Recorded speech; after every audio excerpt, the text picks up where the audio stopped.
Hello friends, welcome to U success. आज की इस वीडियो में हम लोग यूपी ट्रिपल एससी पेट 2022 में आयोजित परीक्षा का पेपर का एनालिसिस करेंगे। आज का जो पेपर है हमारा वह 15/10/2022 को आयोजित द्वितीय पाली के अंतर्गत का पेपर है। तो चलिए आज का वीडियो शुरू करते हैं। तो सबसे पहला प्रश्न है, पंचतंत्र की कथाएँ किसके द्वारा लिखी गई थी? तो इसका उत्तर है विष्णु शर्मा द्वारा। प्रश्न नंबर 2 है, गौतम बुद्ध ने सारनाथ में अपना पहला उपदेश दिया था, तो यह धर्म चक्र प्रवर्तन मुद्रा में दिया था पहला उपदेश। प्रश्न नंबर 3 है, निम्नलिखित में से किस शासक के दरबारी कवि हरिसेन थे? तो इसका सही उत्तर है समुद्रगुप्त। हरिसेन समुद्रगुप्त के दरबार में रहते थे। प्रश्न नंबर 4 है, जजिया फिर से लगाने वाले मुगल शासक का नाम लिखिए। तो इसका सही उत्तर है औरंगजेब। औरंगजेब ने पुनः जजिया कर को लगाया था और अकबर ने इसको समाप्त किया था इसके पहले, औरंगजेब के पहले। प्रश्न नंबर 5 है, निम्नलिखित में से किसे अंग्रेजों द्वारा शुरू किए गए सबसे महत्वपूर्ण योगदानों में से एक माना जाता है? तो इसका सही उत्तर है रेलवे। प्रश्न नंबर 6 है, निम्नलिखित में से कौन सा 1857 के विद्रोह का परिणाम था? तो इसका सही उत्तर है ईस्ट इंडिया कंपनी की शक्तियों को ब्रिटिश क्राउन में हस्तांतरित कर दिया गया। प्रश्न नंबर 7 है, 1930 में महात्मा गांधी द्वारा सविनय अवज्ञा आंदोलन शुरू करने का कारण था? तो इसका सही उत्तर है ब्रिटिश शासन की बुराइयों को दूर करने के लिए 11 सूत्री कार्यक्रम वाले एक पत्र के माध्यम से वायसराय को बताना। प्रश्न नंबर 8 था, निम्नलिखित में से कौन स्वतंत्र भारत का पहला भारतीय गवर्नर जनरल था? तो सी राजगोपालाचारी स्वतंत्र भारत के पहले गवर्नर जनरल थे। प्रश्न नंबर 9, निम्नलिखित में से किस अधिनियम द्वारा बर्मा को भारत से अलग किया गया था? तो बर्मा को भारत से अलग भारत सरकार अधिनियम 1935 के तहत किया गया था। अगला प्रश्न है प्रश्न नंबर 10, भारत को ब्रिटिश नियंत्रण से मुक्त करने के लिए भारतीय राष्ट्रीय सेना INA का गठन किसने किया? तो इसका सही उत्तर है सुभाष चंद्र बोस ने। प्रश्न नंबर 11 है, निम्नलिखित में से कौन पृथ्वी का सबसे बड़ा अंतःस्थलीय जल निकाय है? तो इसका सही उत्तर है कैस्पियन सागर। प्रश्न नंबर 12 है, सामान्य वर्षा में अचानक वृद्धि हो जाती है और कई दिनों तक लगातार जारी रहती है, इसे मानसून का कहा जाता है? तो इसे मानसून का प्रस्फोटन या फटना कहा जाता है। प्रश्न नंबर 13 है, GMT का पूर्ण रूप क्या है? तो GMT का पूर्ण रूप होता है ग्रीनविच मीन टाइम। प्रश्न नंबर 14 है, प्रति 1000 लोगों पर जीवित जन्मों की वार्षिक संख्या को किस नाम से जाना जाता है? तो इसे क्रूड अशोधित जन्म दर के नाम से जाना जाता है। प्रश्न नंबर 15 है, सागौन के जंगल भारत के निम्नलिखित में से किस राज्य में पाए जाते हैं? तो सागौन के जंगल भारत में मध्य प्रदेश में पाए जाते हैं। प्रश्न नंबर 16 है, योजना आयोग के अंतिम उपाध्यक्ष थे? तो योजना आयोग के अंतिम उपाध्यक्ष श्री मोंटेक सिंह अहलूवालिया थे। प्रश्न नंबर 17 है, निम्नलिखित में से कौन सा क्षेत्र भारत का सबसे बड़ा नियोक्ता है? तो प्राथमिक क्षेत्र भारत में सबसे बड़ा नियोक्ता है, यह सबसे अधिक लोगों को रोजगार देता है। प्रश्न नंबर 18 है, निम्नलिखित में से किस राज्य को हरित क्रांति के लिए भारत में आरंभ स्थल के रूप में चुना गया था? तो भारत में सर्वप्रथम हरित क्रांति पंजाब में हुई थी, इसी राज्य को सर्वप्रथम चुना गया था हरित क्रांति के लिए।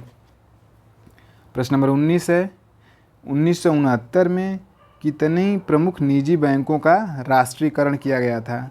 तो 1969 में 14 बैंकों का राष्ट्रीयकरण किया गया था।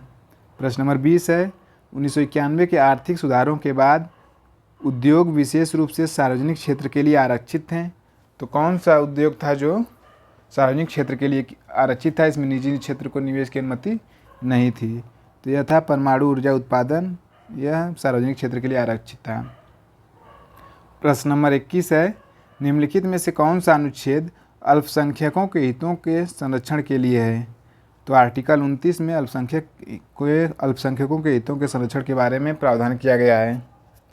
प्रश्न नंबर 22 है, 42वें संशोधन के माध्यम से संविधान में कौन सा डीपीएसपी या राजनीति के निदेशक तत्व जोड़ा गया? तो 42वें संशोधन के माध्यम से समान न्याय और निःशुल्क विधिक सहायता को जोड़ा गया था डीपीएसपी के अंतर्गत। प्रश्न नंबर 23 है, निम्नलिखित में से कौन से मौलिक कर्तव्य हैं? तो इसके अंतर्गत जो जितने भी ऑप्शन दिए हुए हैं सभी सही हैं, इसलिए ये सभी। प्रश्न नंबर 24 है, अनुच्छेद 245 के अनुसार संसद का कार्य है। तो संसद का कार्य है अनुच्छेद 245 के अनुसार कानून बनाना। प्रश्न नंबर 25 है, सरकारिया आयोग निम्नलिखित में से किससे संबंधित है? तो सरकारिया आयोग का संबंध केंद्र और राज्य के बीच संबंधों से है। प्रश्न नंबर 26 है, प्रकाश वर्ष का एक माप है। तो प्रकाश वर्ष किसका एक माप है? तो यह तारकीय दूरी का एक माप है। स्टेलर डिस्टेंस को मापने के लिए प्रकाश वर्ष का यूज़ किया जाता है। प्रश्न नंबर 27 है, सभी अम्लों में समान तत्व हैं। तो इसका सही उत्तर है हाइड्रोजन। हाइड्रोजन पाया जाता है सभी प्रकार के अम्लों में।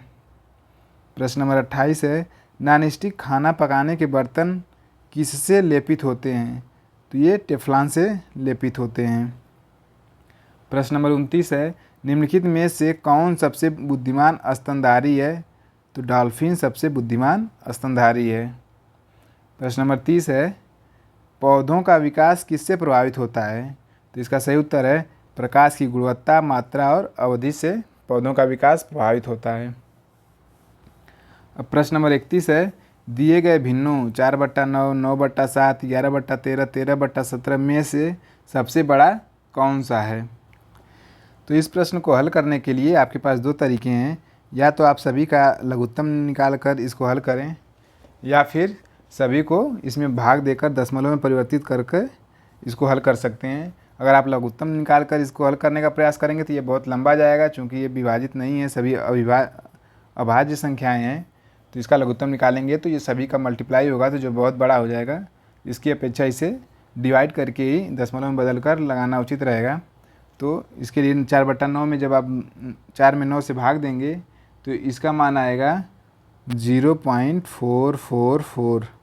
उसी तरह 5 में 7 से जब भाग देंगे तो ये आएगा 0.714। 11 में 13 से भाग देंगे तो आएगा 0.846। और 13 में 17 से भाग देंगे तो ये आएगा 0.764। तो इसमें देखेंगे सबसे बड़ा कौन सा है? तो सबसे बड़ा हमें जो नज़र आ रहा है वो आ रहा है 0.846, यानी कि 11/13। तो इसका सही उत्तर हो जाएगा 11/13। प्रश्न नंबर 32 है, अब 2.1 का होल क्यूब प्लस 5.8 का क्यूब पूरे का बट्टा 2.1 का स्क्वायर माइनस 2.1 गुणे 5.8 प्लस 5.8 का स्क्वायर। तो इसको हल करने के लिए अगर इसको a मान लें तो इसको b मान लें तो ये हो जाएगा a cube plus b cube. तो a cube plus b cube का फार्मूला होता है a प्लस b एक ब्रैकेट में और एक ब्रैकेट में a square plus b square minus ab।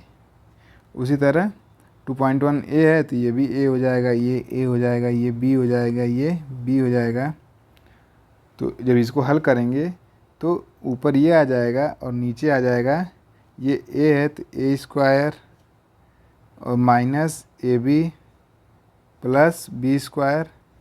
तो ये a square plus b square minus ab अंश का और a square minus ab plus b square हर का दोनों समान है तो ये दोनों कट जाएंगे। तो ये बचेगा a प्लस b।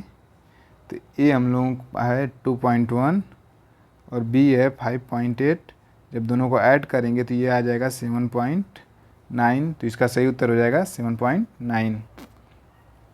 अब प्रश्न नंबर 33 है, एक परीक्षा में 70% अभ्यर्थी भौतिकी में उत्तीर्ण हुए, 80% तर्कड़ा में उत्तीर्ण हुए। यदि इन दोनों विषयों में 55% अभ्यर्थी उत्तीर्ण हुए हों तो दोनों विषयों में कितने प्रतिशत अभ्यर्थी अनुत्तीर्ण हुए? इस प्रश्न को हल करने के लिए हम लोग वेन डायग्राम का यूज करेंगे। तो इसके लिए बनाते हैं हम लोग सर्किल। तो इसको मान लेते हैं ये भौतिकी है। एक दूसरा सर्किल अब बनाएंगे, इसमें है तर्कड़ा या रीजनिंग। तो तर्कड़ा के अंतर्गत और हो गया भौतिकी, और दिया कि यदि इन दोनों विषयों में 55% अभ्यर्थी उत्तीर्ण हुए, तो 55% दोनों में, तो ये हो जाएगा 55%। और दिया कि 70% अभ्यर्थी भौतिकी में, तो 55 इधर है, तो 70 में से 55 घटाएंगे जब, तो ये बचेगा 15, तो इधर 15 हो जाएंगे। और तरकड़ा में 80% अभ्यर्थी उत्तीर्ण हुए, तो 55 यहाँ पे है और यहाँ पे हो जाएगा 25, दोनों को मिला के 80 हो जाएगा। तो इस प्रकार से इतने विद्यार्थी उत्तीर्ण हुए हैं। तो हम लोग सभी को ऐड करेंगे, जब सभी को ऐड करेंगे 15 + 55 + 25, तो ये टोटल आ जाएगा 95। तो 95% विद्यार्थी उत्तीर्ण हुए, तो शेष बचे 5% विद्यार्थी, शेष 5% अनुत्तीर्ण हुए। तो पूछ रहा है कितने प्रतिशत अभ्यर्थी अनुत्तीर्ण हुए, तो 5% अभ्यर्थी अनुत्तीर्ण हुए, तो इसका सही उत्तर हो जाएगा। अब अगला प्रश्न है प्रश्न नंबर 34। 308, 125 + 45, 120 और 105 का औसत है। तो इसको औसत निकालने के लिए इन सभी को ऐड करेंगे। 308 + 125 + 45 + 120 + 102। जब इन सबको ऐड करेंगे तो ये आ जाएगा टोटल 700। और टोटल संख्या इनकी 1 2 3 4 5/5 कर देंगे। जब 700 में 5 से भाग देंगे तो ये आ जाएगा 140। तो इसका सही उत्तर हो जाएगा 140। अगला प्रश्न है प्रश्न नंबर 35। √9 - 4 √5 इसको हल करना है। तो इसको हल करने के लिए हम लोग सबसे पहले 9 को 2 पार्ट में डिवाइड कर लेंगे, एक 5 में, एक 4 में, और फिर ये आगे हो जाएगा -4 √5। इसके बाद हम लोग देखेंगे ये 5 को √5 का स्क्वायर हो जाएगा, +4 2 का स्क्वायर हो जाएगा, माइनस इसको कर लेंगे, इसको तोड़ देंगे अब 2 × 2 × √5 इतना लिख देंगे। तो इस प्रकार हम लोग देखेंगे कि ये हो जाएगा √5 और यहाँ पे चिन्ह माइनस है, तो √5 - 2 का होल स्क्वायर, और ये है टोटल करंडी में। जब ये स्क्वायर है, जब करंडी हटाएंगे तो स्क्वायर हट जाएगा, तो इसका आंसर आ जाएगा √5 - 2।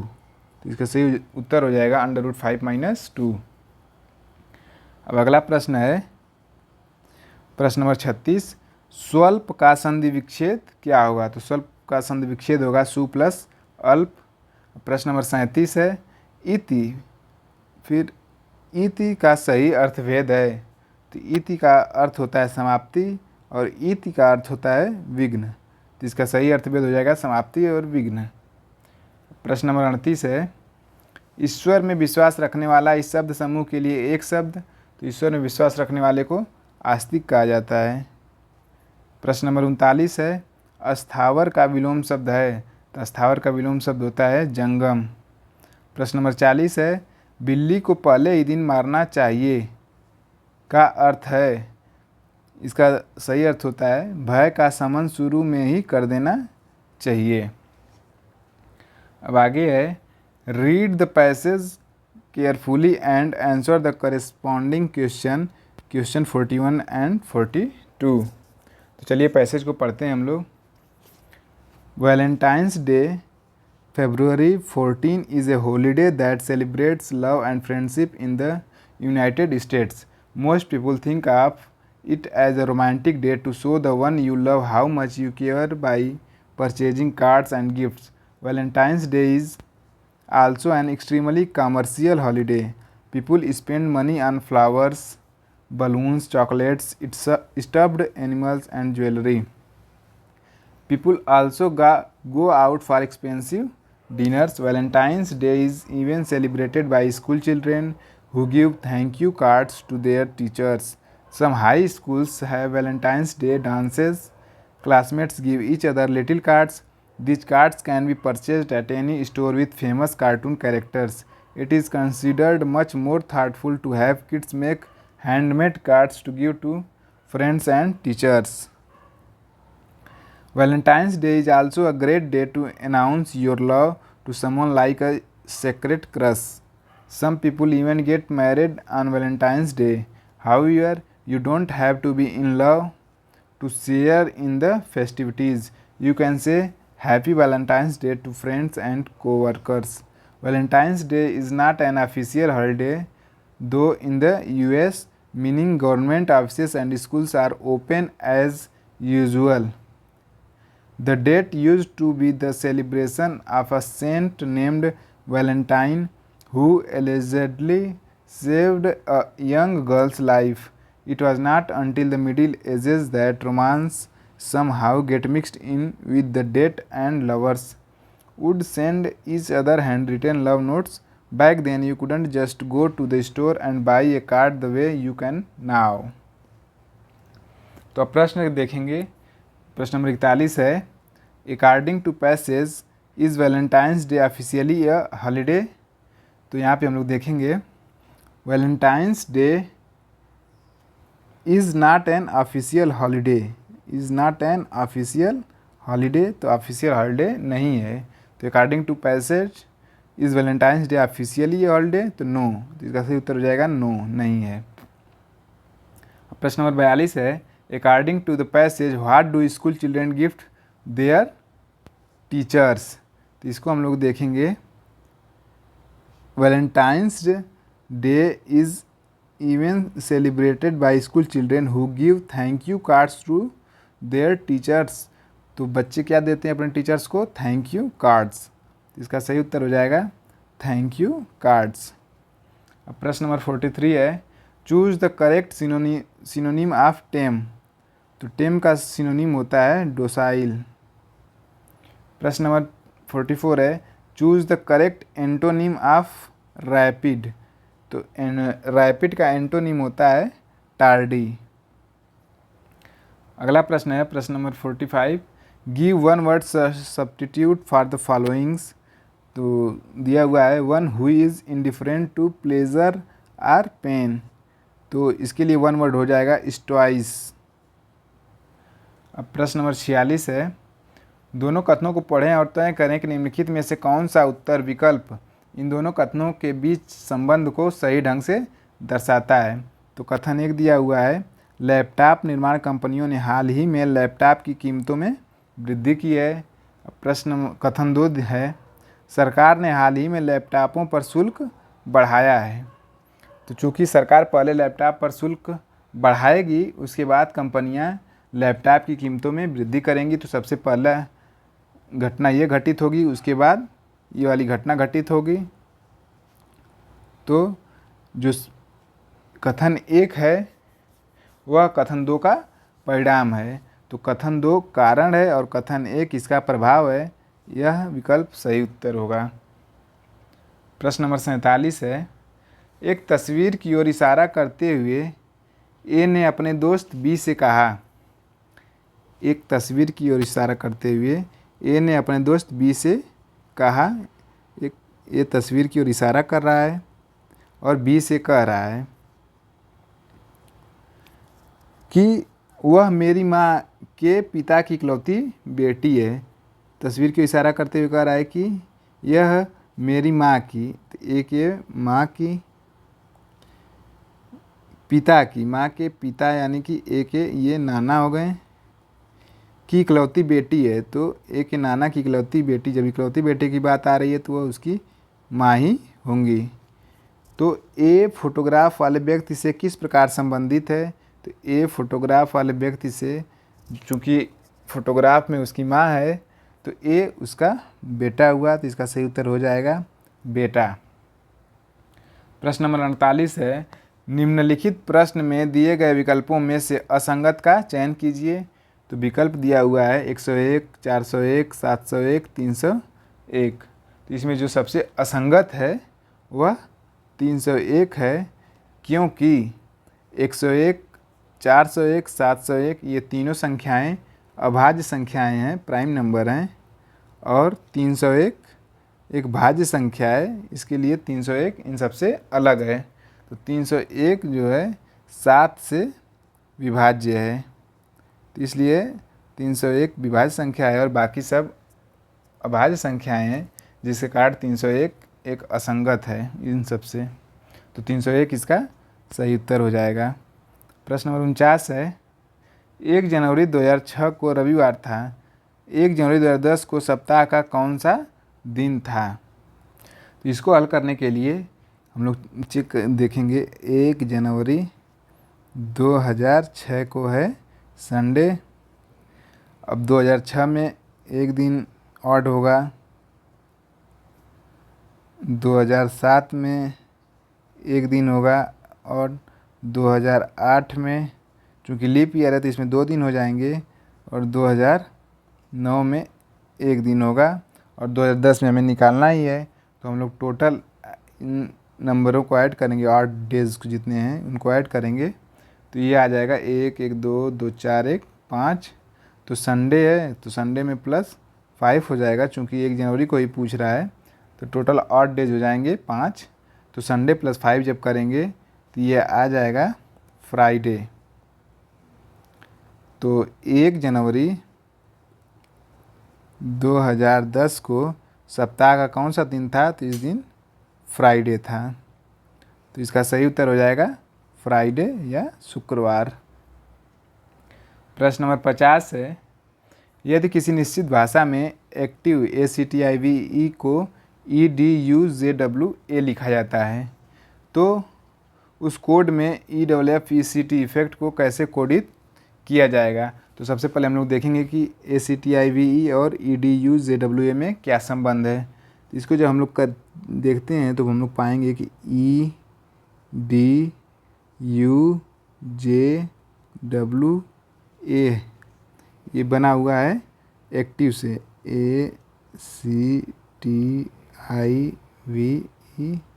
तो जब इसको हम लोग हल करने का प्रयास करेंगे तो देखेंगे ये जो है ये फर्स्ट है, ये लास्ट में चला गया है इधर, और ई जो लास्ट में है वो फर्स्ट पे आ गया है, और सी में एक ऐड हो गया है तो C+1 करेंगे तो D, T के में 1 ऐड करेंगे तो U, I में 1 ऐड करेंगे तो J, V में 1 ऐड करेंगे तो W।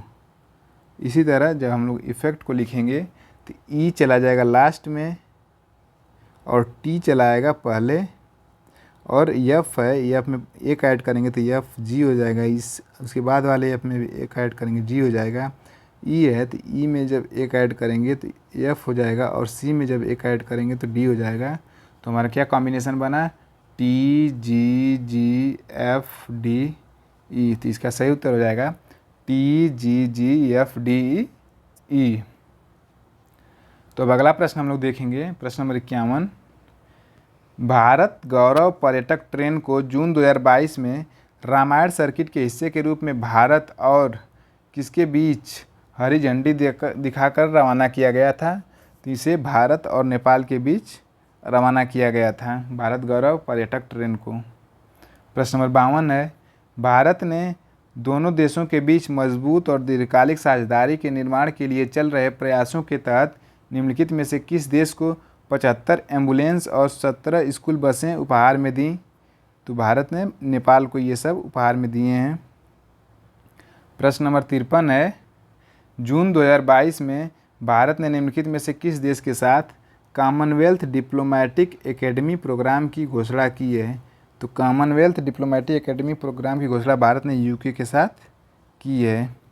प्रश्न नंबर 54 है, किस कंपनी ने IAF के हेलीकॉप्टरों के लिए ADS की आपूर्ति हेतु एक बेलारूसी कंपनी और उसकी सहायक कंपनी के साथ एक समझौता ज्ञापन पर हस्ताक्षर किया? तो यह भारत इलेक्ट्रॉनिक्स लिमिटेड ने समझौता किया है। प्रश्न नंबर 55 है, निम्नलिखित में से किस भारतीय राज्य ने नारी को नमन नाम से एक नई योजना शुरू की है? तो नारी को नमन योजना हिमाचल प्रदेश ने शुरू की है।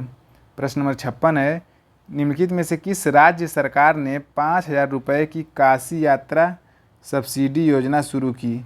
तो काशी यात्रा सब्सिडी योजना कर्नाटक ने शुरू की है। प्रश्न नंबर 57 है, प्रधानमंत्री नरेंद्र मोदी ने निम्नलिखित में से किस जिले में डॉक्टर संपूर्णानंद स्पोर्ट्स स्टेडियम में एक कार्यक्रम में 1800 करोड़ रुपए की योजनाओं का उद्घाटन और शिलान्यास किया? तो वाराणसी में इस योजना का उद्घाटन और शिलान्यास किया। प्रश्न नंबर 58 है, किस संस्थान ने India's booming gig and platform economy शीर्षक से एक रिपोर्ट जारी की? तो यह रिपोर्ट नीति आयोग ने जारी की है, India's booming gig and platform economy.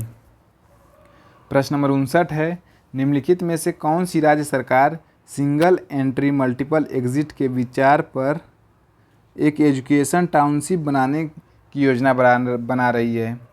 तो यह योजना उत्तर प्रदेश सरकार द्वारा बनाई जा रही है।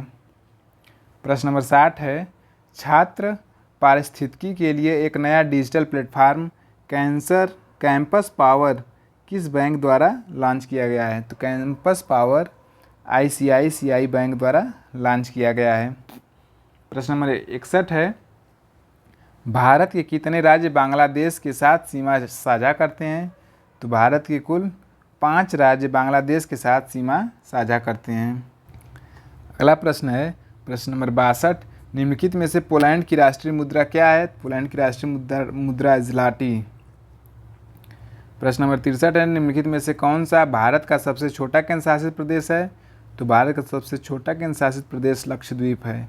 प्रश्न नंबर 64, निम्नलिखित में से किसके पास लोकसभा सत्र को स्थगित करने की शक्ति है? तो लोकसभा सत्र को स्थगित करने की शक्ति भारत के राष्ट्रपति के पास है। प्रश्न नंबर 65 है, अंतर्राष्ट्रीय अहिंसा दिवस निम्नलिखित में से किस दिन मनाया जाता है? तो अंतर्राष्ट्रीय अहिंसा दिवस 2 अक्टूबर को महात्मा गांधी के जयंती के अवसर पर मनाया जाता है। प्रश्न नंबर 66 है, वास्को डिगामा का मकबरा जिसे दफन स्थान कहा जाता है, भारत के निम्नलिखित में से किस स्थान पर स्थित है? तो वास्को डिगामा का मकबरा कोच्चि जो कि केरल में है स्थित है वहाँ पर। प्रश्न नंबर 67 है, उत्तर प्रदेश का एक लोकप्रिय शास्त्रीय नृत्य है?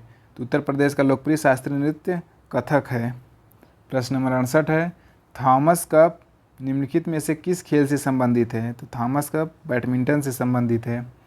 प्रश्न नंबर 69 है, प्रसिद्ध पुस्तक विंग्स ऑफ फायर किसकी आत्मकथा है? तो wings of fire doctor APJ Abdul Kalam की आत्मकथा है। प्रश्न नंबर 70 है, ग्लोबल वार्मिंग का अपेक्षित परिणाम है? तो ग्लोबल वार्मिंग का अपेक्षित परिणाम विकल्प में जो भी ऑप्शन दिए हैं सभी सही हैं, तो इसलिए इसका प्रश्न का सही उत्तर है ये सभी। अब प्रश्न नंबर 71 से 75 तक अनुच्छेद दिया गया है, उसको पढ़कर उनका उत्तर देना है। चलिए अनुच्छेद को पढ़ते हैं। आजकल पढ़े लिखे नवयुवकों को विदेशी संस्कृति और जीवन अपनी ओर सर्वाधिक आकर्षित कर रहे हैं। इसके लिए कई माता पिता का भी सपना होता है कि उनकी संतान विदेशों में पढ़ने जाए, वहाँ की सुख चैन की ज़िंदगी बसर करे और समाज में उनका नाम ऊंचा हो। इसमें कुछ गलत भी नहीं है। भारत में बेकारी है, गरीबी है, गंदगी है, प्रदूषण है, भ्रष्टाचार है, लूटपाट है और विदेशों में इससे सर्वथा विपरीत स्वर्गीय आनंद है। माँ बाप के अथक प्रयासों एवं प्रेरणा के फलस्वरूप बच्चे विदेशों में पढ़ने बसने चले जाते हैं। शुरू में तो माँ बाप सगे संबंधी सभी आ जाते हैं, पर कालांतर में बच्चे वहाँ की ज़िंदगी और वहाँ की तथाकथित सभ्यता में इतने रच बस जाते हैं कि धीरे धीरे वे पड़ोसियों, सगे संबंधियों, अपने मित्रों और माँ बाप को भी भूलने लगते हैं। पहले वर्ष में 1-2 बार, इसके बाद क्रमशः धीरे धीरे भारत में आना कम होने लगता है। अगर विदेशी मैम से शादी हो जाए तो कहने ही क्या, कुछ एक को छोड़कर ज़्यादातर के यही हाल हैं। इसमें उन बच्चों का उतना दोष भी नहीं है और न विदेश भेजने वाले अभिभावक ही कदाचित उतने दोषी हैं। शायद उनके संस्कारों में ही कोई कमी रह गई हो। पीढ़ियों के अंतराल के प्रभाव की समझ न रखने वाले ज़्यादातर माँ बाप 2-4 महीने तक संतान के पास जाकर इसके बाद वापस स्वदेश आ जाते हैं, क्योंकि उनके कमाऊ पूत स्वदेश में आकर बसना नहीं चाहते।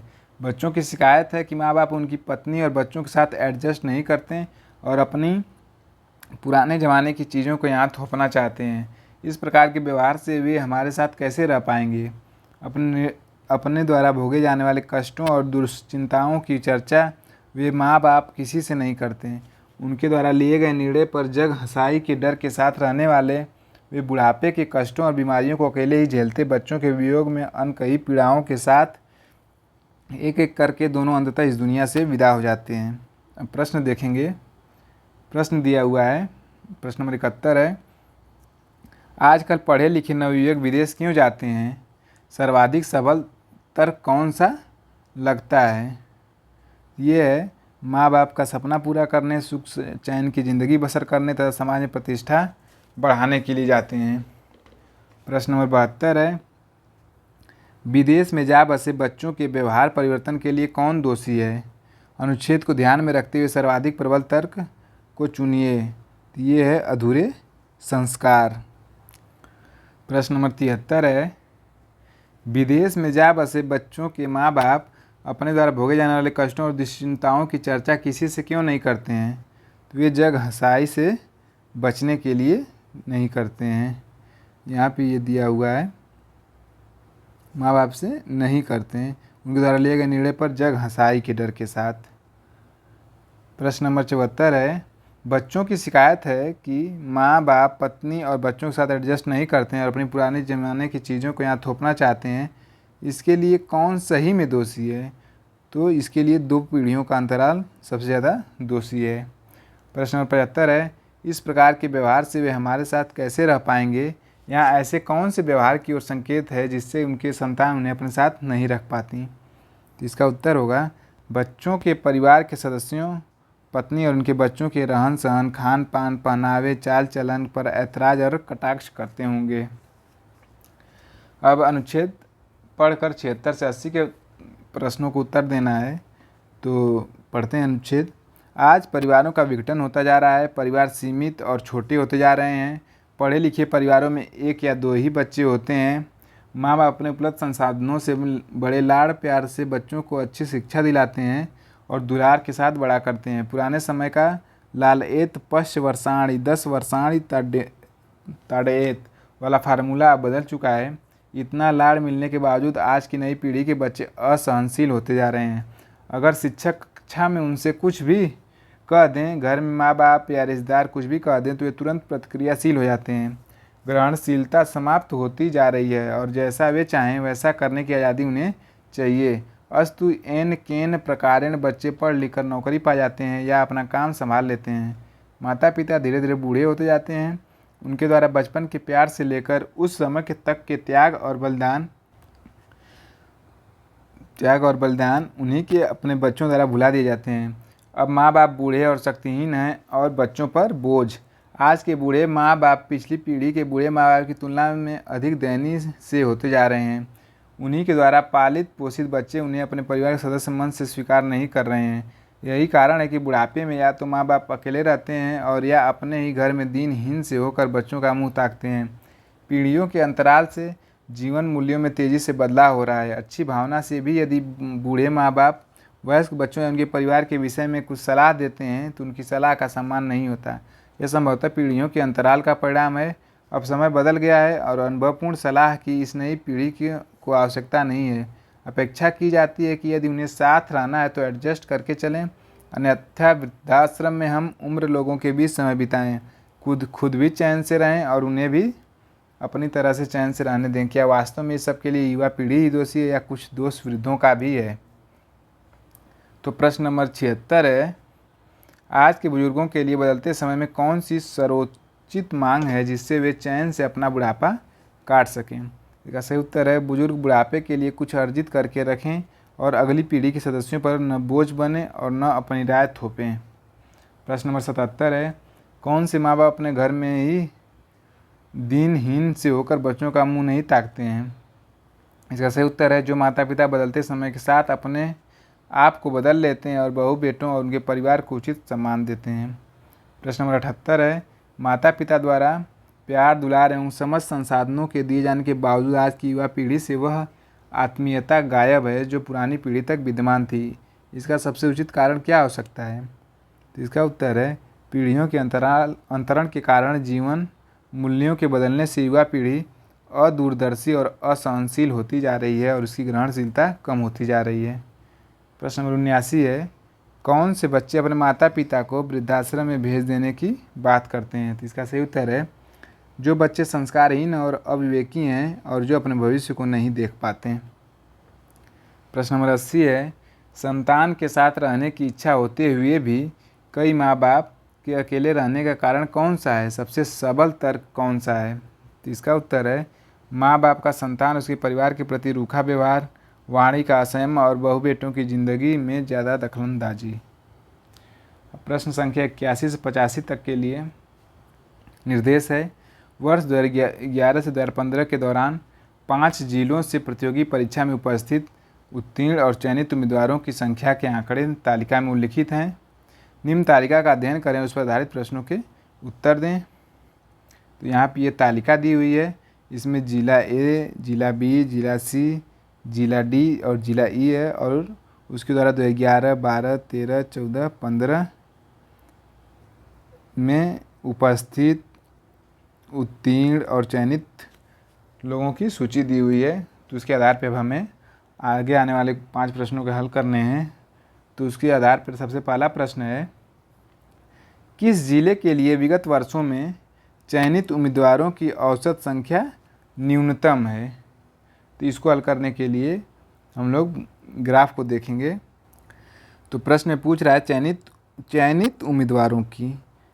उम्मीदवारों की औसत संख्या न्यूनतम है किस जिले के लिए?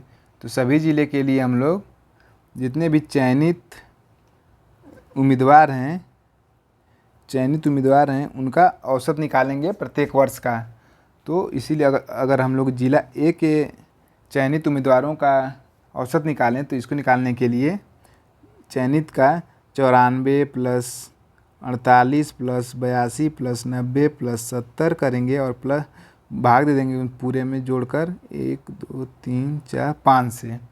तो इन सबको जब हम लोग ऐड करेंगे 94 प्लस 48 प्लस 82 प्लस 90 प्लस 70, तो ये टोटल आएगा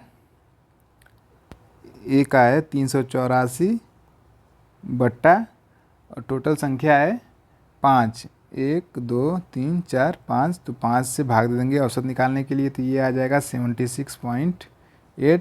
इसी तरह जिला बी का निकालेंगे। जिला बी का निकालने के लिए 82 प्लस 65 प्लस 70 प्लस 86 प्लस 75। जब इसको सबको ऐड करेंगे तो ये आएगा 378।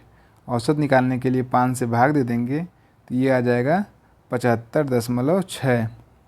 इसी तरह सी का निकालेंगे चयनित उम्मीदवारों की औसत संख्या। इसके लिए 78 प्लस 85 प्लस 48 प्लस 70 प्लस 80। जब इसको ऐड करेंगे टोटल तो ये आएगा 361।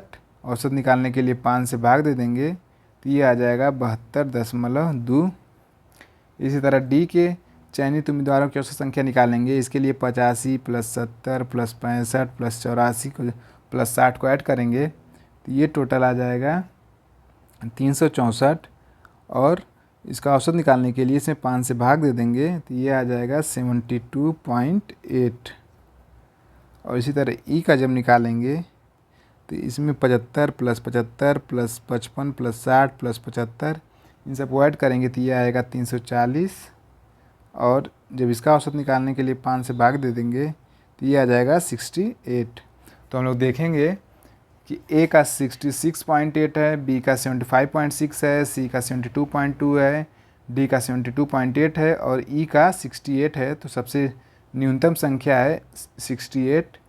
तो यह किस ज़िले की है? तो ई ज़िले की है। तो इसका सही उत्तर हो जाएगा ई ज़िला, जिसमें चयनित उम्मीदवारों की औसत संख्या न्यूनतम है। तो सही उत्तर हो जाएगा जिला ई।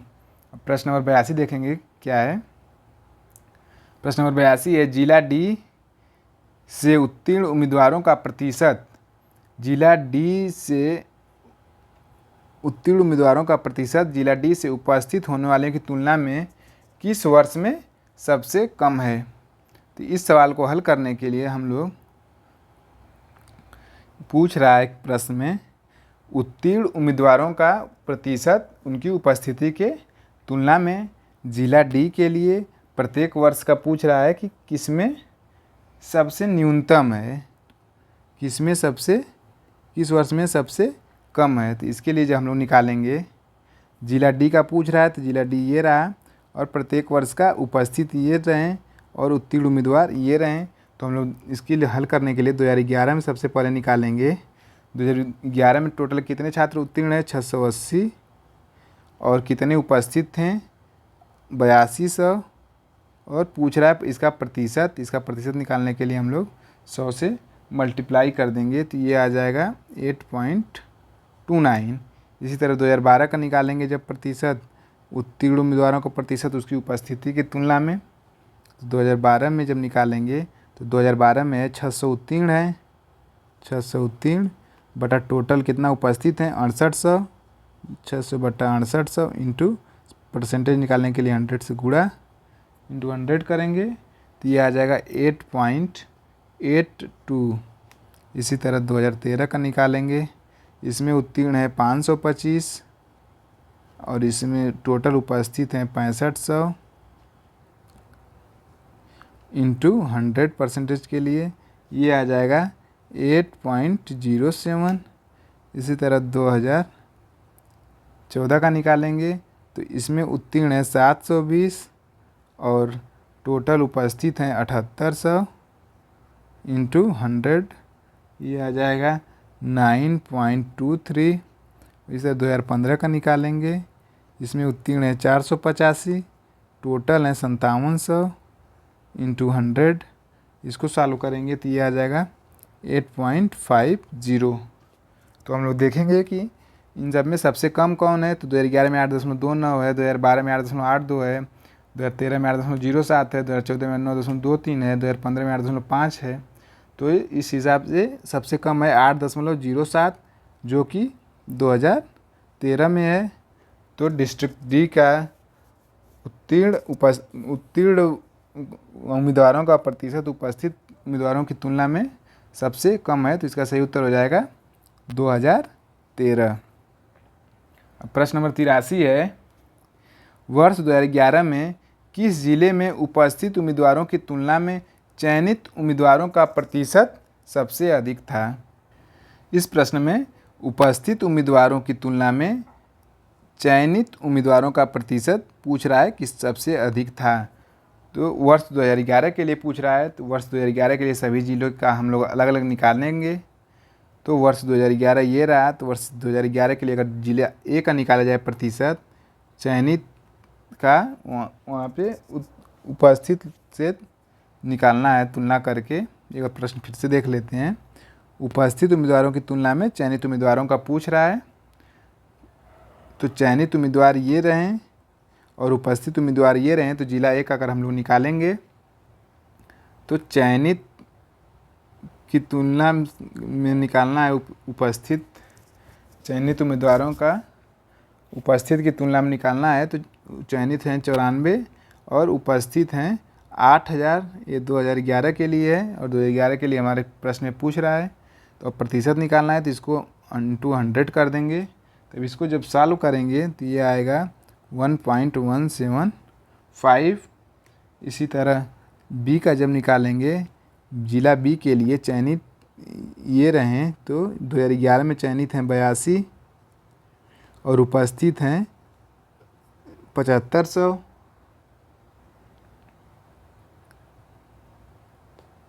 तो उपस्थित हैं 7500, तो ये हो जाएगा 7500 इंटू 100। सॉरी ये 2011 के लिए पूछ रहा है, तो ये 7500 नहीं, ये 7800 है। तो ये 7800 हो जाएगा, 82 बटा 7800 इंटू 100। जब इसको सॉल्व करेंगे तो ये आएगा 1.05। इसी तरह सी का निकालेंगे। सी का 2011 में चयनित हैं 78, तो 78 बटा उपस्थित हैं 7500, तो 7500 इंटू 100, ये आ जाएगा 1.04। इसी तरह डी का निकालेंगे 2011 के लिए, चयनित 85 उपस्थित 8200, तो 85 बटा 8200 इंटू 100 बराबर ये आ जाएगा 1.03। इसी तरह ई का निकालेंगे, चयनित हैं 75 और उपस्थित हैं 6400, तो ये हो जाएगा 75 बटा 6400 इंटू 100। इसको जब सॉल्व करेंगे तो ये आ जाएगा 1.171। तो इसमें पूछ रहा है कि सबसे अधिक कौन है, तो सबसे अधिक है 1.175, ये सबसे अधिक है। ये भी कम है उससे, ये भी कम है, ये भी कम है, ये भी कम है।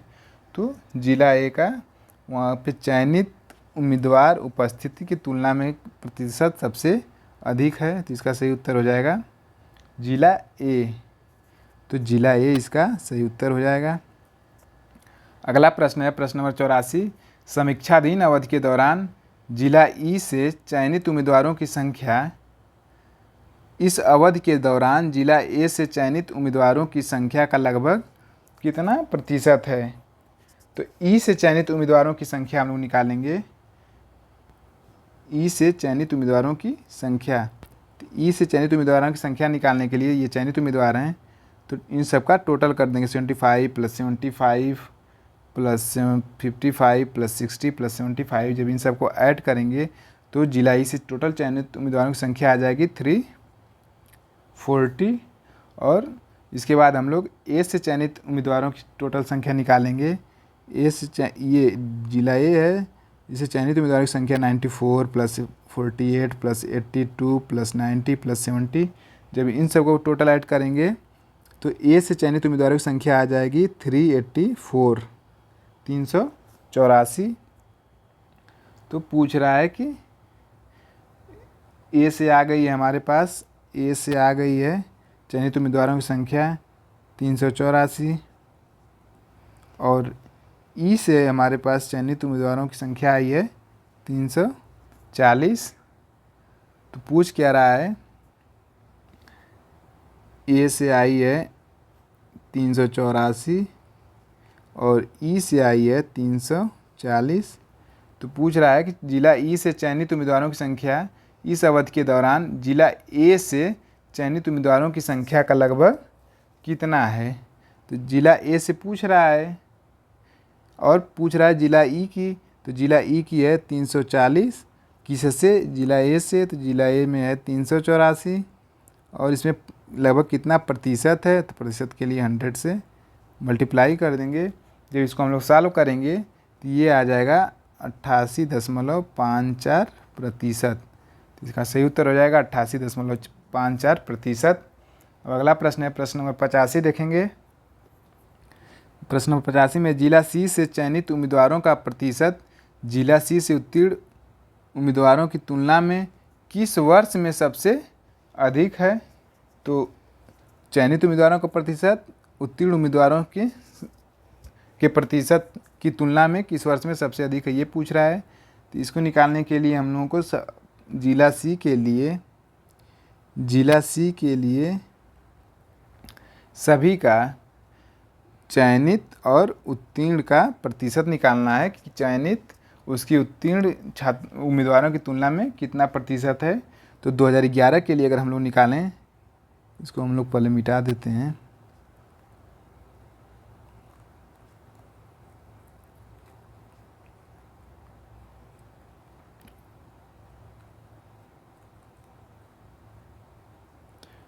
तो जिला सी ये रहा, जिला सी के लिए पूछ रहा है चयनित उम्मीदवारों का उत्तीर्ण उम्मीदवारों की तुलना में प्रतिशत पूछ रहा है। तो जिला सी का 2011 का पहले निकालते हैं।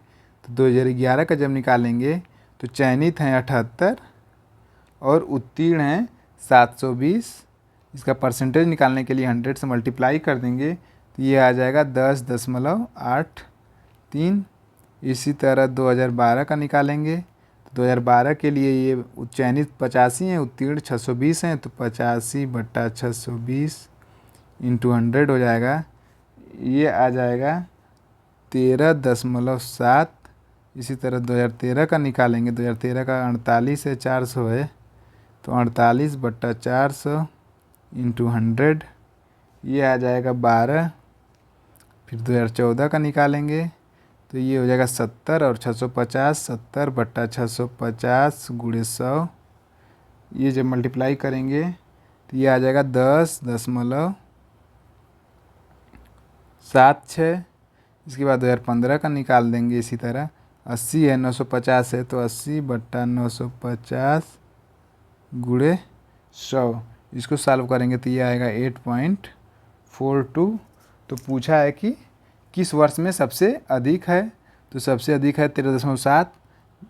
तो इसका सही उत्तर हो जाएगा 2012। तो 2012 में 13.7 है जो कि सबसे अधिक है। तो इसका सही उत्तर हो जाएगा प्रश्न नंबर 85 का 2012। अब प्रश्न नंबर 86 से 90 तक के लिए दिया गया है। तालिका का अध्ययन कर निम्नलिखित प्रश्नों के उत्तर दें।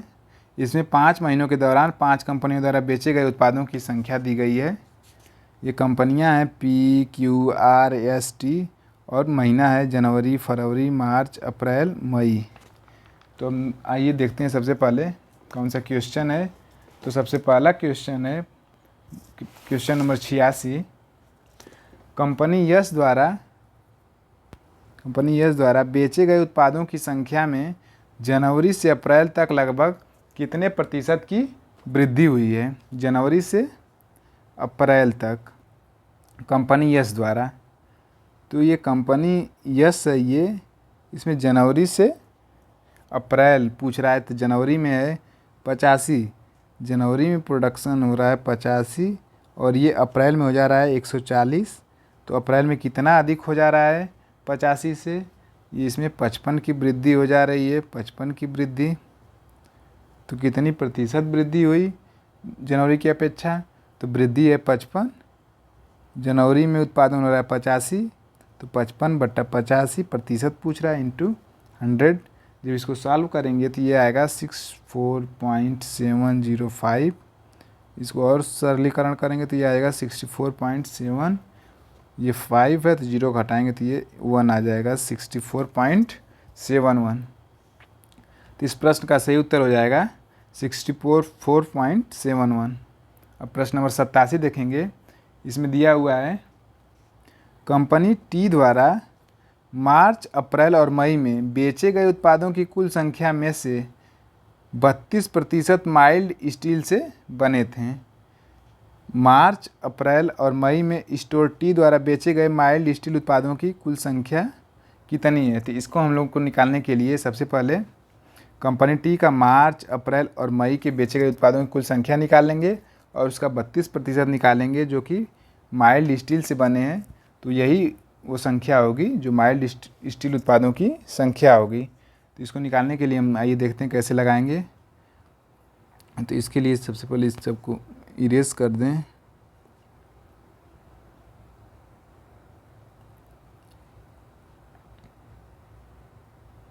तो यहाँ पे पूछ रहा है कंपनी टी के लिए पूछा है मार्च, अप्रैल और मई में। तो मार्च ये रहा, अप्रैल ये, मई ये रहा। इन तीनों में मार्च, अप्रैल और मई में तीनों का प्रोडक्शन निकाल लेंगे टी का, कंपनी टी का। तो मार्च प्लस मई, मार्च में 120, अप्रैल में 165, मई में 165, ये टोटल हो गया 450।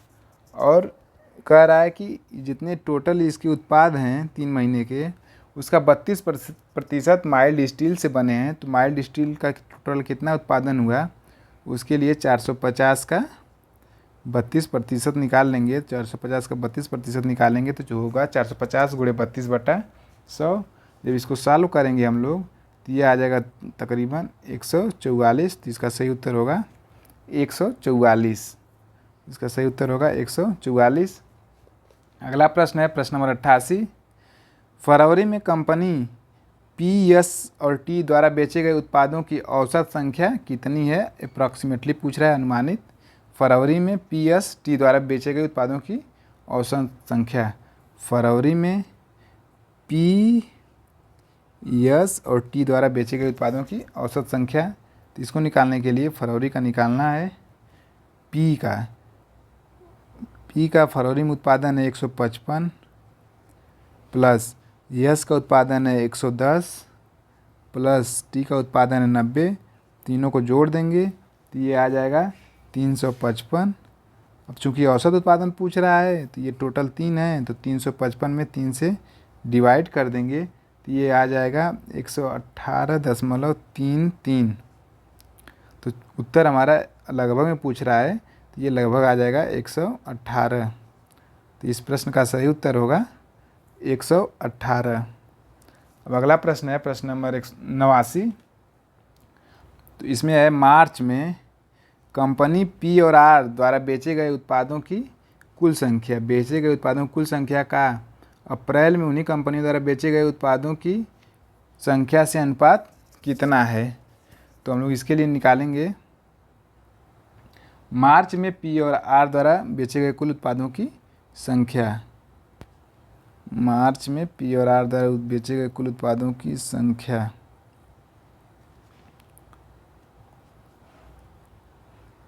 मार्च में, ये मार्च का महीना है, पी और आर द्वारा बेचे गए कुल उत्पादों की संख्या। तो मार्च में है पी का उत्पादन 180 प्लस आर का उत्पादन है 115। तो 180 प्लस 115 इन दोनों को ऐड करेंगे तो ये आ जाएगा 295। और फिर पूछ रहा है कि अप्रैल महीने में इन्हीं कंपनियों द्वारा उत्पादित कुल उत्पादन, तो वो इन्हीं कंपनियों अर्थात पी और आर द्वारा आई। पी और आर द्वारा अप्रैल में देखेंगे 160 और 240, इसको ऐड कर देंगे 160 प्लस 240, ये आ गया 400। अब पूछ रहा है, क्वेश्चन देख लेते हैं। पूछ रहा है कि पी और आर द्वारा बेचे गए उत्पादों की कुल संख्या का अप्रैल में उन्हीं कंपनियों द्वारा बेचे गए कुल उत्पादों की कुल संख्या से अनुपात कितना है। तो अनुपात पूछ रहा है, तो अनुपात हम लोग निकाल लेंगे 200।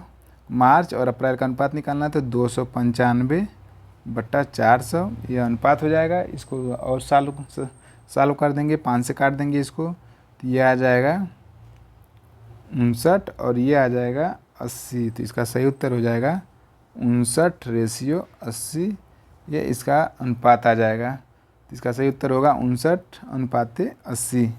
अब प्रश्न नंबर 90 है, देखेंगे। कंपनी क्यू द्वारा जनवरी और मई में मिलाकर बेचे गए उत्पादों की कुल संख्या और समान महीनों में कंपनी आर द्वारा बेचे गए उत्पादों की कुल संख्या के बीच अंतर कितना है। कंपनी क्यू और समान महीनों में कंपनी आर द्वारा जनवरी और मई में। कंपनी क्यू द्वारा जनवरी में, कंपनी क्यू द्वारा जनवरी और कंपनी क्यू द्वारा जनवरी और मई में। कंपनी क्यू द्वारा जनवरी, ये जनवरी हुआ, और मई में क्यू द्वारा जनवरी और मई में बेचे गए उत्पादों की कुल संख्या 80 प्लस 120 बराबर 200। ये है जनवरी में, जैन में क्यू द्वारा। और उसके बाद फिर पूछ रहा है आर द्वारा जनवरी और मई में टोटल उत्पादन। तो ये टोटल उत्पादन है आर द्वारा, ये आर रहा, इसका जनवरी में 155 और मई में 130। तो 155 प्लस 130 कुल उत्पादन हो जाएगा ये, और ये हो जाएगा 285। अब दोनों में अंतर पूछ रहा है, तो क्यू का है 200 और आर का है 285। तो दोनों का अंतर जब निकालेंगे तो ये 285 माइनस 200 बराबर 85। तो दोनों में अंतर का कितना आ जा रहा है, 85 का। तो इस प्रश्न का सही उत्तर होगा 85। अब प्रश्न नंबर 91 से 95 के लिए है। यहाँ दिया गया पाई चार्ट एक विशेष वर्ष के दौरान विभिन्न क्षेत्रों पर विश्वविद्यालय के खर्च को दर्शाता है। चार्ट का ध्यानपूर्वक अध्ययन करें, उसके नीचे दिए गए प्रश्नों के उत्तर दें। सभी मान डिग्री में दिए गए हैं। तो चार्ट में ये यहाँ पे दिया हुआ है, ये सब डिग्री में है। 80 degree, 50 degree, 46 degree, 35 degree, 32 degree, 52 degree, 65 degree, और अलग अलग जो खर्च किए गए हैं शिक्षा पे, अनुसंधान पे, खेल पे, पुस्तकालय पे, कार्यक्रम, छात्रावास, आधारभूत संरचना पे, वो दिया हुआ है। तो अब इसके आधार पर प्रश्न पूछ रहा है। प्रश्न नंबर 91 है, छात्रावास पर कुल खर्च का लगभग कितना प्रतिशत खर्च किया गया है। तो कुल खर्च है, चूँकि पॉइंट पे 360 डिग्री कोण बनता है, तो ये टोटल ऐड जब करेंगे डिग्री को, ये 360 डिग्री होगा। और पूछ रहा है छात्रावास पर कुल खर्च का लगभग कितना प्रतिशत खर्च किया गया है। तो छात्रावास पे खर्च किया गया है 46 डिग्री, और टोटल है 360 डिग्री। खर्च किया गया है 46 डिग्री, तो इसका जब कुल कितना खर्च प्रतिशत में जब निकालेंगे तो 46/360 इंटू 100 कर देंगे, तो ये जो आएगा वो इसका आंसर होगा। तो ये लगभग आएगा 12.78%। तो प्रश्न नंबर 91 का सही उत्तर होगा 12.78%। अगला प्रश्न है प्रश्न नंबर 92। निम्न कार्यक्रमों की तुलना में अनुसंधान पर लगभग कितना प्रतिशत अधिक खर्च किया गया है। कार्यक्रमों की तुलना में अनुसंधान पर कितना प्रतिशत अधिक खर्च किया गया है। तो कार्यक्रम पर हमें खर्च किया गया है 35, अनुसंधान पे खर्च किया गया है 65। तो अनुसंधान पे कितना अधिक खर्च किया गया है, 65 माइनस 35 अर्थात 30 अधिक खर्च किया गया है। किससे अधिक खर्च किया गया है, कार्यक्रम से। तो ये हो जाएगा 30/35 इंटू 100। जब इसको सॉल्व करेंगे तो ये आएगा 85.71 और ये 85.71 आएगा। तो इसका सही उत्तर होगा 85.71। चूँकि यह लगभग में पूछ रहा है, लगभग कितना प्रतिशत, तो 85.71% लगभग 86% के बराबर है, इसलिए इसका सही उत्तर होगा 86%। प्रश्न नंबर 93 है, यदि वर्ष के दौरान विभिन्न क्षेत्रों पर खर्च की गई कुल राशि 1,80,00,000 हो तो आधारभूत संरचना पर खर्च की गई राशि छात्रावास पर खर्च की गई राशि से कितनी अधिक है। खर्च की गई कुल राशि 1,80,00,000 है, तो टोटल 360 डिग्री खर्च किया जा रहा है। 360 डिग्री बराबर 1,80,00,000। तो 1 डिग्री बराबर यहाँ से हम लोग निकाल लेंगे, तो ये आ जाएगा 50,000। 50,000 आ जाएगा। तो पूछ रहा है कि आधारभूत संरचना पर खर्च, तो आधारभूत संरचना पर खर्च किया जा रहा है 50 डिग्री। तो आधारभूत संरचना पर अगर खर्च निकालें, आधारभूत संरचना पर खर्च, तो आधारभूत 50 डिग्री है, तो 1 डिग्री बराबर 50,000 है, तो 50 डिग्री बराबर 50 गुणे 50,000। तो ये आ जाएगा 25 लाख बराबर 25 लाख। इसी तरह फिर छात्रावास पर खर्च की गई राशि से कितनी अधिक है। तो छात्रावास पे खर्च है 46 डिग्री, तो 1 डिग्री बराबर 50,000, तो 46 डिग्री बराबर, ये छात्रावास पे है। छात्रावास पे 46 डिग्री, तो 46 डिग्री कितना खर्च हो जा रहा है, तो 46 गुणे 50,000। 46 गुणे 50,000 जब करेंगे तो ये आ जाएगा 23 लाख। 23 लाख। तो दोनों में अधिक पूछ रहा है कि खर्च की गई राशि से कितनी अधिक है, तो दोनों का अंतर निकाल लेंगे। 25 लाख में से 23 लाख घटाएंगे तो ये आ जाएगा 2 लाख। तो इसका सही उत्तर हो जाएगा 2 लाख। 2 लाख इसका सही उत्तर है। अगला प्रश्न है प्रश्न नंबर 94, खेलों पर शिक्षा की तुलना में कितने प्रतिशत कम खर्च किया जाता है।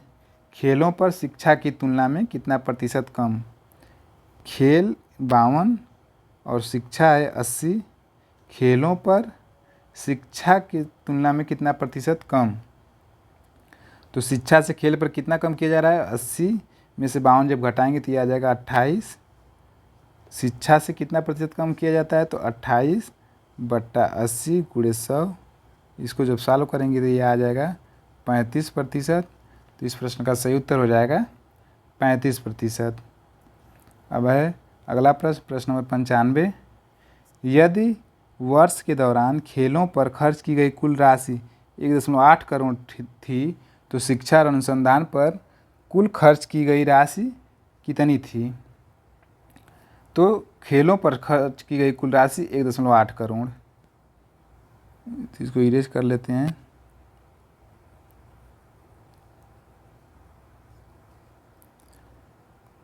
दिया हुआ है खेल पर खर्च की गई कुल राशि 1.8 करोड़। खेल पर 1.8 करोड़ और खेल है, कहाँ गया खेल, 52 डिग्री। तो 52 डिग्री बराबर अब हो गया 1.8 करोड़। अब पूछ रहा है कि शिक्षा और अनुसंधान पर कुल खर्च की गई राशि थी।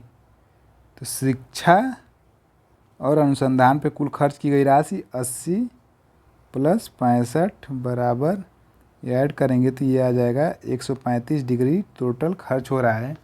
तो 52 डिग्री बराबर 1.8 करोड़, तो 145 डिग्री बराबर, इसको निकालेंगे 1.8 करोड़ बट्टा 52 इंटू 145, ये 1.8 करोड़ है।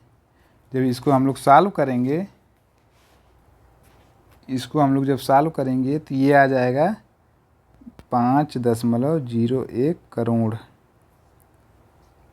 5.01 करोड़। तो इसका सही उत्तर हो जाएगा 5.01 करोड़। चूँकि इसे फुल मार्क लिखा हुआ है, फुल मार्क दिया गया है, तो इसमें विकल्प जो दिया हुआ था वो 5.01 करोड़ नहीं दिया हुआ था, इसलिए इसके सभी विकल्प गलत थे। इसीलिए इस प्रश्न पर सभी को फुल मार्क दिए गए हैं। अब अगला प्रश्न हम लोग देखेंगे।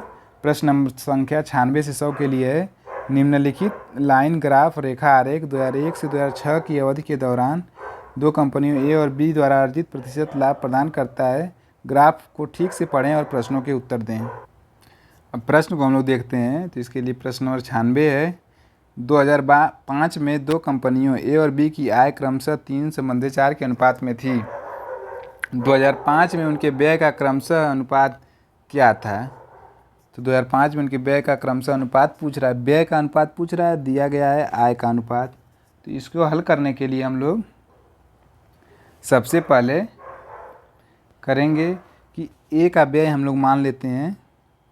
ये लाइन जो है रेड कलर वाली, ये दिखा रहा है बी को, और जो ब्लैक कलर वाली है वो दिखा रहा है ए को। ठीक है, तो इसको हल करने के लिए अगर हम ए का व्यय मान लेते हैं, व्यय का अनुपात पूछ रहा है, अगर ए का व्यय हम लोग मान लें, ए का व्यय एक्स, तो ए की आय क्या हो जाएगी? तो ए की आय जब निकालेंगे, व्यय एक्स है तो एक्स प्लस आय में जो लाभ हो रहा है, व्यय करने के बाद जो लाभ हो रहा है उसको अगर इसमें ऐड कर देंगे तो टोटल आय प्राप्त हो जाएगी ए की। तो 2005 का पूछ रहा है, तो ए का 2005 में जो लाभ है वो कितना है वो देखेंगे। ये 2005 है, तो ए का 2005 में लाभ है 70%, चूँकि प्रतिशत में दिया हुआ है लाभ, 70% है। तो यक्स उसकी व्यय है, तो ये व्यय पे लाभ होता है, तो यक्स का 70%, तो ये आ जाएगा 170, 100x प्लस 70x यानी कि 170x बटा 100, ये इसकी हो गई आय। और इसी तरह बी की आय अगर हम y मान लें, तो बी की आय अगर y है, तो बी का व्यय अगर y है तो इसकी आय हो जाएगी बी की y प्लस y का 2005 में बी का जो लाभ है वो 50% है, तो y का 50%, 50/100। इसको जब सॉल्व करेंगे तो ये 100 प्लस 50y बराबर 150 y बटा 100। अब चूँकि हम लोगों को आय का अनुपात दिया ही हुआ है, तो ए की आय है, ये बी की आय है, तो ए बट्टा बी हम दिया हुआ है 3/4, और x बट्टा वाई हमारे पास आ गया 170 x बट्टा 100, फिर इधर बट्टा 150 y बट्टा 100, 100 से 100 कैंसिल हो जाएगा, 0 से 0 कैंसिल हो जाएगा, ये 3/4 बराबर हो जाएगा 17 x बट्टा 15 y। तो हमें निकालना है x बट्टा वाई। x ए का व्यय है और y बी का व्यय है, तो x बट्टा वाई निकालना है। तो ये 17 नीचे आ जाएगा, 15 ऊपर मल्टीप्लाई हो जाएगा, तो ये 15 में 3 से मल्टीप्लाई करेंगे 45, 17 में 4 से मल्टीप्लाई करेंगे तो ये 68। तो x और y का रेशियो आ गया 45:68। तो ये ए और बी का व्यय का अनुपात आ गया 45:68। तो इसका सही उत्तर हो जाएगा 45/68। प्रश्न नंबर 97 है। यदि 2002 में कंपनी बी का व्यय 200 करोड़ था, तो 2002 में आय क्या थी? तो बी का व्यय दिया हुआ है 200 करोड़, और बी का 2002 में लाभ देख लेते हैं। बी का 2002 में लाभ देख लेते हैं, ये है 30%। तो व्यय है 200 करोड़, लाभ है 30%, तो टोटल इसकी आय हो जाएगी, आय बराबर व्यय प्लस लाभ प्रतिशत, मतलब कुल लाभ। तो व्यय हमारे पास है 200 करोड़ प्लस लाभ है 200 का 30%, 200 का 30%। इसको सॉल्व करेंगे तो ये आ जाएगा 30 दूना 60, 60 करोड़। तो ये आ जाएगा 260 करोड़। तो 2002 में जो बी की आय हो जाएगी वो 260 करोड़ आ जाएगी। इसका सही उत्तर होगा 260 करोड़। अगला प्रश्न है प्रश्न नंबर 98। यदि 2001 में कंपनी ए और बी का व्यय समान था और 2001 में दोनों कंपनियों की कुल आय 342 करोड़ थी, तो 2001 में दोनों कंपनियों का कुल लाभ कितना था। तो हमारे पूछ रहा है 2001 में दोनों कंपनियों का कुल लाभ कितना था। तो इसको निकालने के लिए हम सबसे पहले मान लेते हैं ए द्वारा जो व्यय किया जा रहा है यक्स है, ए द्वारा यक्स है। तो चूंकि ए और बी का व्यय समान है तो ए का अगर व्यय यक्स है तो बी का भी व्यय यक्स होगा। और ए की आय अगर यहाँ से हम लोग निकालें, 2001 के लिए पूछ रहा है, तो ए की आय अगर निकालें तो आय के लिए हो जाएगा व्यय प्लस व्यय पर कितना लाभ हो रहा है। तो 2001 में जो ए को लाभ हो रहा है, 2001 में ए को लाभ हो रहा है 45% और बी को हो रहा है 40%। ए को हो रहा है 45% और बी को हो रहा है लाभ 40%।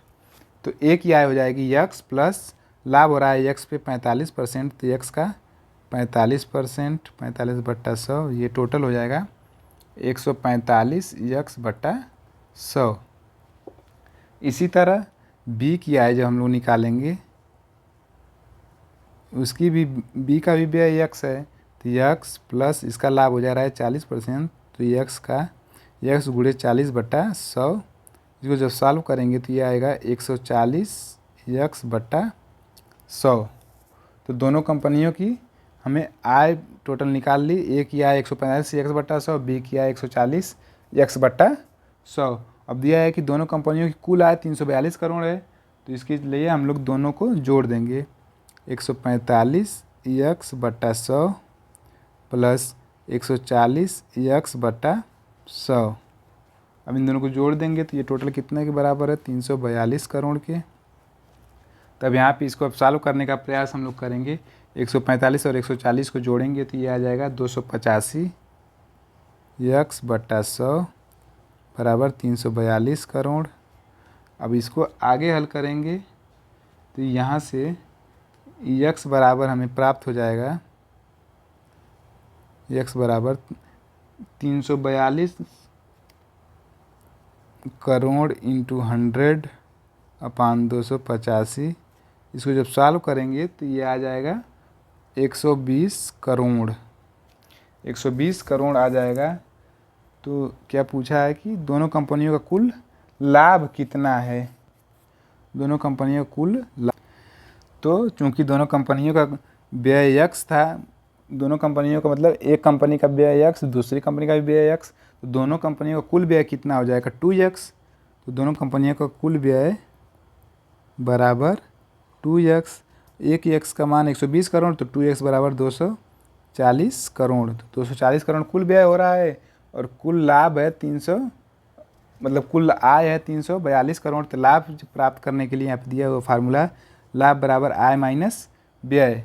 तो आय हमारी टोटल है 342 करोड़, 342 करोड़ माइनस, और व्यय हमारा टोटल आया है 240 करोड़, 240 करोड़। इसको जब माइनस करेंगे तो ये आ जाएगा 102 करोड़। तो इसका सही उत्तर हो जाएगा 102 करोड़। अब प्रश्न नंबर 99 है। वर्ष 2003 में कंपनी ए का व्यय 200 करोड़ था। 2003 में कंपनी ए की आय 206, 2006 में उसके खर्च के समान थी। 2006 में कंपनी ए की आय क्या थी। तो दिया हुआ है कि 2003 में ए का व्यय 200 करोड़ दिया हुआ है, और 2003 में कंपनी ए की आय क्या होगी, कंपनी ए की आय 2003 में 2003 में कंपनी ए की आय व्यय दिया हुआ है 200 करोड़ प्लस अब जो लाभ हुआ होगा हम उसको ऐड कर देंगे। तो 2003 में हम लोग देखेंगे ए का लाभ प्रतिशत कितना है। 2003 में ए का लाभ प्रतिशत है 60 तो 200 इस जगह 200 प्लस 200 का 60% तो 260/100। इन सबको जब सॉल्व करेंगे तो ये आ जाएगा 320 करोड़। तो 2003 में ए की आय हो जाएगी 320 करोड़। तो यहाँ पे लिखा हुआ है कि 2003 में कंपनी ए की आय 2006 में उसके खर्च के समान थी। तो 2006 में उसका खर्च कितना हो जाएगा 320 करोड़। 2003 में उसका खर्च हो जाएगा 320 करोड़। तो आय जब निकालेंगे उसकी आय निकालेंगे 2006 में ए की आय बराबर व्यय है 320 करोड़ प्लस लाभ देख लेते हैं कितना है। लाभ हम 2006 में ए का 2006 में ए का लाभ है 45%। 320 प्लस 320 का 45%। जब इसको हम लोग सॉल्व करेंगे तो ये आ जाएगा, ये 0 0 कट जाएगा, 5 9 45, 5 दूना 10, 2 16 दूना 32, तो 16 9 144। तो 320 प्लस 144 जब ऐड करेंगे तो ये आ जाएगा 464 करोड़। चूँकि ये करोड़ में है तो ये आ जाएगा 464 करोड़। तो 2006 में ए की आय आ जाएगी 464 करोड़। तो इसका सही उत्तर होगा 464 करोड़। प्रश्न नंबर 100 है, यदि 2005 में दो कंपनियों की आय समान थी, दोनों कंपनियों की आय समान थी, तो 2005 में कंपनी ए के व्यय का कंपनी बी के व्यय से अनुपात क्या था। तो आय दोनों की समान थी, तो मान लेते हैं ए की आय एक्स, तो मान लेते हैं ए का व्यय एक्स और बी का व्यय वाई। तो दोनों का अनुपात पूछा है, ए की कंपनी का बी की कंपनी के व्यय से अनुपात। आय समान दिया हुआ है, तो ए की आय यहाँ से अगर निकालें 2005 के लिए है, 2005 के लिए ए का लाभ है, 2005 के लिए ए का लाभ है 70 और बी का लाभ है 50। 2005 के लिए ए का लाभ है 70 और बी का लाभ है 50%। तो ए का व्यय एक्स, बी का वाई हम लोगों ने मान लिया। अब ए की जो आय होगी यहाँ से अगर निकालें व्यय प्लस लाभ, तो लाभ है व्यय का 70%, तो एक्स का 70%, ये हो जाएगा। इसको हल करेंगे तो 170 एक्स बटा 100, ये ए की आय हुई। इसी तरह बी का आय निकालेंगे, बी की आय बराबर बी का व्यय वाई प्लस लाभ, तो वाई का कितना लाभ हुआ है, वाई का 50%, 50/100। जब ये सॉल्व करेंगे तो ये आ जाएगा 150 वाई बटा 100। अब पूछा है कि ए के व्यय का कंपनी की बी के व्यय से अनुपात, और दोनों की आय समान दिया हुआ है, तो ये ए की आय बी की आय दोनों समान है। तो 170 एक्स बटा 100 बराबर 150 वाई बटा 100। ये दोनों बराबर हैं क्योंकि आय समान है, तो ये 100 से 100 कट गया, ये 0 से 0 कट गया, ये एक्स इधर और बट्टा वाई इधर कर देंगे, ये इधर 15, 17 जाके नीचे हो जाएगा, तो ये हो जाएगा 15/17। तो एक्स और वाई चूँकि ए का व्यय एक्स, बी का व्यय वाई, तो ए का व्यय और बी के व्यय का अनुपात आ गया 15:17। तो इसका सही उत्तर हो जाएगा 15:17। तो आशा करता हूँ आप लोगों को ये 2022 के 15/10/2022 के पेपर जो हुआ था उसके सेकंड शिफ्ट का आप लोगों को ये एनालिसिस पसंद आया होगा। धन्यवाद।